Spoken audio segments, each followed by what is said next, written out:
ನಮಸ್ಕಾರ ಸ್ನೇಹಿತರೆ, ಒಂದು ಪ್ರಶ್ನೆ ಕೇಳ್ತೀನಿ, ನ್ಯಾಯ ಕೇಳುವುದೇ ತಪ್ಪ? ಪುನೀತ್ ರಾಜ್ ಕಮಟಗಿ, ಕಲ್ಯಾಣ ಕರ್ನಾಟಕ ಯೂತ್ ಅಸೋಸಿಯೇಷನ್ ಅಧ್ಯಕ್ಷರು, ಯುವಕರ ಪರವಾಗಿ ಜನರ ಪರವಾಗಿ ಹೋರಾಡಿದ ನಾಯಕ.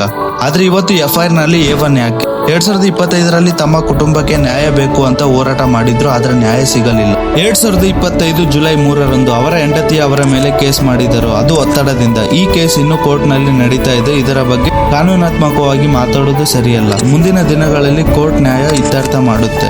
ಆದ್ರೆ ಈ ಒಂದು ವಿಷಯ ಹೇಳಬೇಕು, 71 ದಿನಗಳ ಕಾಲ ಜೈಲು, ಇದು ಪುನೀತ್ ರಾಜ್ ಕಮಟಗಿ ಅವರೇ ಹೇಳಿತು. ಅದು ಅಕ್ರಮವಾಗಿ ಬಂಧನ.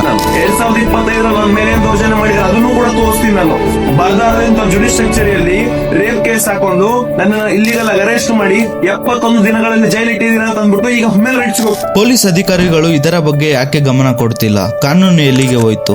ಯುವಕರ ಭವಿಷ್ಯಕ್ಕಾಗಿ ಮತ್ತೆ ಹೋರಾಟ ಮಾಡಿದ ಕ್ಷಣದಲ್ಲೇ ಪದೇ ಪದೇ ಸುಳ್ಳು ಪ್ರಕರಣಗಳು. ನ್ಯಾಯ ಕೇಳಿದ್ರೆ ಕೇಸು, ಯೂತ್ ಲೀಡರ್ ಆಗಿ ಹೋರಾಟ ಮಾಡಿದ್ರೆ ಜೈಲು. ಇದು ಒಬ್ಬ ವ್ಯಕ್ತಿಯ ಕಥೆ ಅಲ್ಲ ಸ್ನೇಹಿತರೆ, ಇದು ಯಾದಗಿರಿಯ ಭವಿಷ್ಯದ ಪ್ರಶ್ನೆ, ಯುವಕರ ಧ್ವನಿಯ ಪ್ರಶ್ನೆ. ನಮ್ಮ ದೇಶದಲ್ಲಿ, ನಮ್ಮ ರಾಜ್ಯದಲ್ಲಿ ಪ್ರಶ್ನೆ ಕೇಳಿದರೆ ಅಪರಾಧವೇ?